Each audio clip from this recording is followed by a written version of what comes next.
నమస్తే, welcome to n times. నేను మీ ఆదిత్య. ముందుగా బులెటిన్ హెడ్లైన్స్.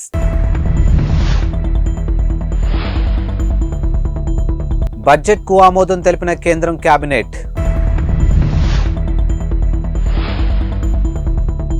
కేంద్ర బడ్జెట్కు ముందు పెరిగిన వాణిజ్య గ్యాస్ సిలిండర్ ధరలు.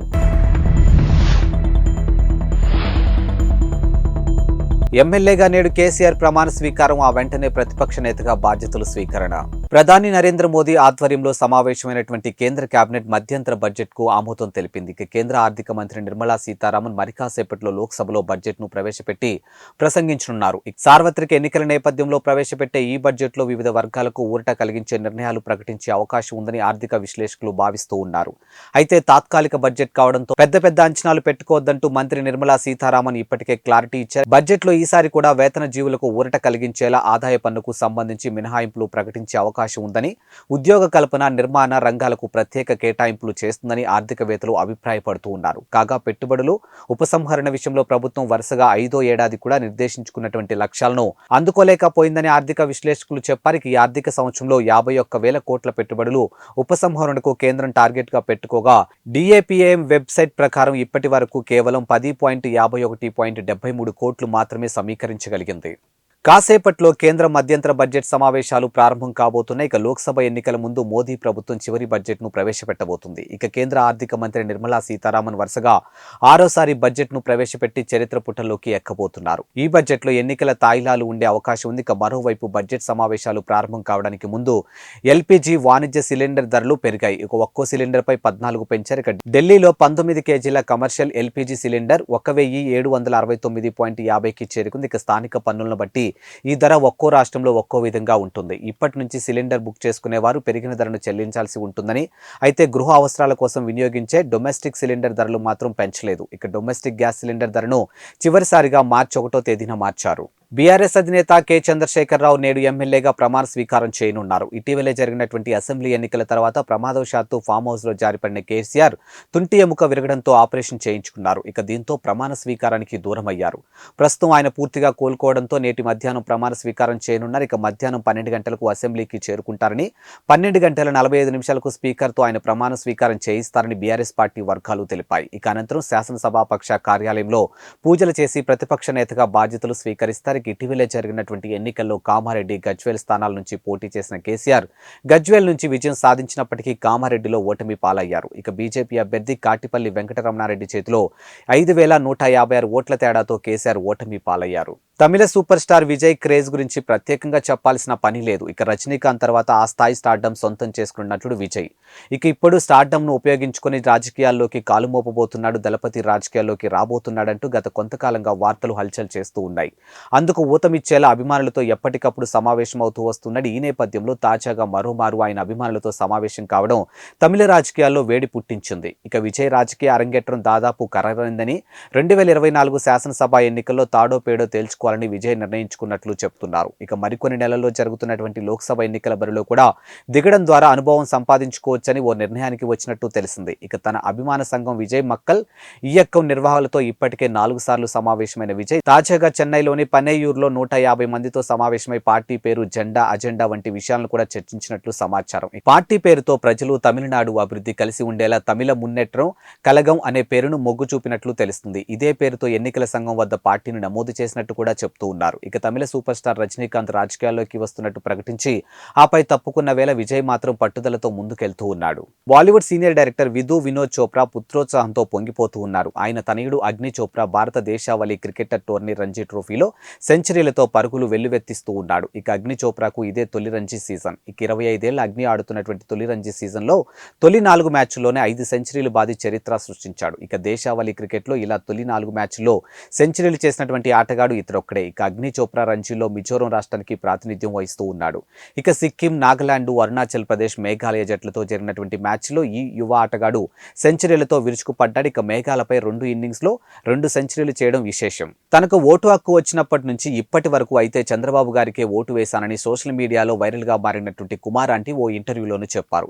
జగన్మోహన్ రెడ్డి మీకు ఇల్లు ఇచ్చి మేలు చేశారని ఓ ఇంటర్వ్యూలో మీరు చెప్పారని, దీంతో ఇది వైరల్ అయిందని, కానీ అసలు మీరు అభిమానించే పార్టీ ఏది అని ఓ యూట్యూబ్ మీడియా ప్రశ్నించింది.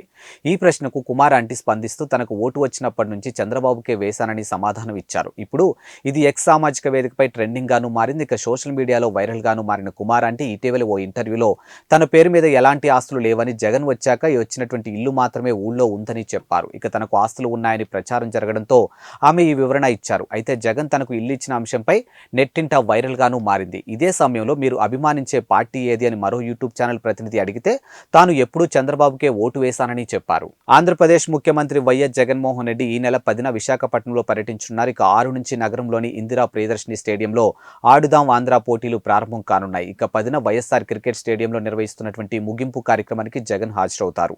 ఆడుదాం ఆంధ్ర పోటీలో ఏపీలోనే ఒక్క జిల్లా నుంచి కనీసం 130 మంది చొప్పున రాష్ట్రంలో 26 జిల్లాల నుంచి క్రీడాకారులు పాల్గొంటారు. కాగా జీవీఎంసీ, వీఎంఆర్డీఏ సంయుక్త ఆధ్వర్యంలో త్వరలో 1500 కోట్లతో పలు అభివృద్ధి పనులకు ముఖ్యమంత్రి జగన్ ప్రారంభోత్సవాలు శంకుస్థాపనలు చేయనున్నట్టు కలెక్టర్ డాక్టర్ ఏ మల్లికార్జున తెలిపారు. ఇప్పటికే పలు పనులు పూర్తయినట్లు పేర్కొన్నారు. అలాగే సార్వత్రిక ఎన్నికల కోసం ఏర్పాట్లు చేస్తున్నామని, ఎన్నికల నిర్వహణ కోసం జిల్లాకి 14,000 మంది సిబ్బంది హాజరవుతారని కలెక్టర్ తెలిపారు.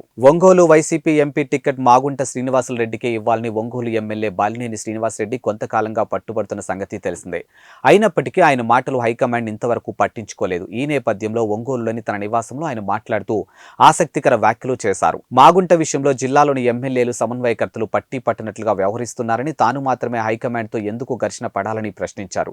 ఎంపీగా ఒక స్థాయి ఉన్న వ్యక్తిని అయితేనే బాగుంటుందని తన భావన అని బాలినేని చెప్పారు. ఇక మాగుంట ఎంపీ అయితే జిల్లాలో అన్ని నియోజకవర్గాలకు లాభమేనని ఉద్దేశంతో తాను పట్టుబట్టానని తెలిపారు. ఇక ఎంపీ అభ్యర్థిగా ఎవరిని ప్రకటించినా తనకు అభ్యంతరం లేదని చెప్పారు. ఇక ఒంగోలులో 25,000 మంది ఇళ్ల పట్టాలు ఇస్తానని చెప్పిన హామీని నిలబెట్టుకోవడం పైన తాను దృష్టి పెట్టారని తెలిపారు.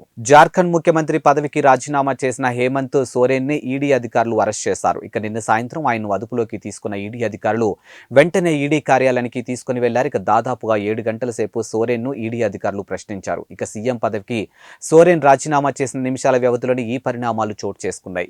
జేఎంఎం సీనియర్ నేత, రాష్ట్ర రవాణా శాఖ మంత్రి చంపై సోరెన్ సీఎం బాధ్యతలను స్వీకరించనున్నారు. ఇక హేమంత్ సోరెన్ స్థానంలో ఆయన భార్య సీఎం బాధ్యతలను స్వీకరిస్తారని పెద్ద ఎత్తున ప్రచారం జరిగినప్పటికీ చివరకు చంపై సోరెన్ ను ఎంపిక చేశారు. ఇక భూ కుంభకోణానికి పాల్పడినట్టు హేమంత్ పై ఈడీ అభియోగాలు మోపింది. మనీ లాండరింగ్ కేసులో ఆయనకు 3 సార్లు సమాన్లు జారీ చేసింది. ఇక 3 సార్లు కూడా సమాన్లకు సోరెన్ స్పందించలేదు. ఈ క్రమంలో ఆయన అరెస్ట్ జరిగింది. మరోవైపు తనకు ఈడీ సమాన్లు జారీ చేయడంపై హైకోర్టులో సోరెన్ పిటిషన్లు దాఖలు చేశారు. ఉదయం 10:30 సోరెన్ పిటిషన్పై హైకోర్టు విచారణ జరపనుంది. బీఆర్ఎస్ అధినేత కేసీఆర్ తన అల్లుడు హరీష్ రావుకి గడ్డి పెట్టాలని సీఎం రేవంత్ రెడ్డి వ్యాఖ్యలకు బీఆర్ఎస్ నేత సిద్దిపేట ఎమ్మెల్యే హరీష్ రావు కౌంటర్ ఇచ్చారు. అబద్ధాలు చెప్పే ముఖ్యమంత్రికి కాంగ్రెస్ అధిష్టానమైన గడ్డి పెట్టాలని చురకలు అంటించారు. రేవంత్ రెడ్డి చెప్పేది కొండంత కానీ చేసేది గోరంత కూడా లేదని అన్నారు. ఇక నర్సింగ్ ఆఫీసర్లకు నియామక పత్రాలు అందజేత పేరిట ఆర్భాటం చేశారని విమర్శించారు. ఇక తామే రిక్రూట్మెంట్ చేసినట్లుగా డబ్బా కొట్టుకుంటున్నారని ఎద్దేవా చేశారు. ఇక నర్సింగ్ ఆఫీసర్ల భర్తీ ప్రక్రియ బీఆర్ఎస్ హయాంలోనే జరిగిందని గుర్తు చేశారు. ఇక నిరుద్యోగులు కేసీఆర్ ప్రభుత్వం వంచిందని అబద్ధపు ప్రచారం చేశారని ధ్వజమెత్తారు. ఇక కాంగ్రెస్ ప్రభుత్వం వచ్చిన 50 రోజుల్లోనే స్టాఫ్ నర్స్ నోటిఫికేషన్ ఇచ్చి నియామక పత్రాలు ఎలా నిచ్చారని నిలదీశారు. తమకు కుల్లేమీ లేదని, కానీ కాంగ్రెస్ ప్రభుత్వం మాత్రం సొమ్మొకటిది సోకొకటిది అన్నట్టుగా వ్యవహరిస్తుందని ఆరోపించారు. ఇక కేసీఆర్ హయాంలో ఇచ్చినటువంటి నోటిఫికేషన్ ప్రకారమే ప్రస్తుతం రేవంత్ ఇచ్చినటువంటి నర్సుల నియామక పత్రాలు ఉన్నాయని గుర్తుంచుకోవాలని అన్నారు. ఇక నర్సులుగా ఉద్యోగాలు పొందిన వారికి కూడా వాస్తవం తెలుసని వ్యాఖ్యానించారు. ఇక గ్రూప్ 1 నోటిఫికేషన్లు ఇస్తామనుకున్న నిరుద్యోగులకు ఆశలపై రేవంత్ రెడ్డి నీళ్లు చల్లారని అన్నారు. ఎన్నికల సమయంలో ఫిబ్రవరి 1వ తేదీన గ్రూప్ 1 నోటిఫికేషన్ ఇస్తామని ప్రచారం చేశారని గుర్తు చేశారు. ఎన్నికల ముందు పత్రికల్లో మొదటి పేజీలో ఇందుకు సంబంధించిన ప్రకటనలు వచ్చాయని గుర్తు చేశారు. ఇక తాను వాస్తవాలను మాట్లాడుతుంటే శాపనార్థనాలు పెడుతున్నట్లుగా రేవంత్ రెడ్డి ఆరోపించడం విడ్డూరమని అన్నారు. 2 లక్షల రుణమాఫీ, రైతు బంధు పెంపు, 500కే గ్యాస్ సిలిండర్, 4,000 పెన్షన్, మహిళలకు 2,500 ఉచిత విద్యుత్, నిరుద్యోగ భృతి వంటి హామీలు ఏమయ్యాయని ప్రశ్నించారు. ఇక జాబ్ క్యాలెండర్ కూడా అమలు కాని హామీలు జాబితాలో చేరిందని పేర్కొన్నారు. ఇవి వాల్టి బులెటిన్ అప్డేట్స్. మరో బులెటిన్తో మళ్ళీ కలుద్దాం. అంతవరకు సెలవు. నమస్కారం.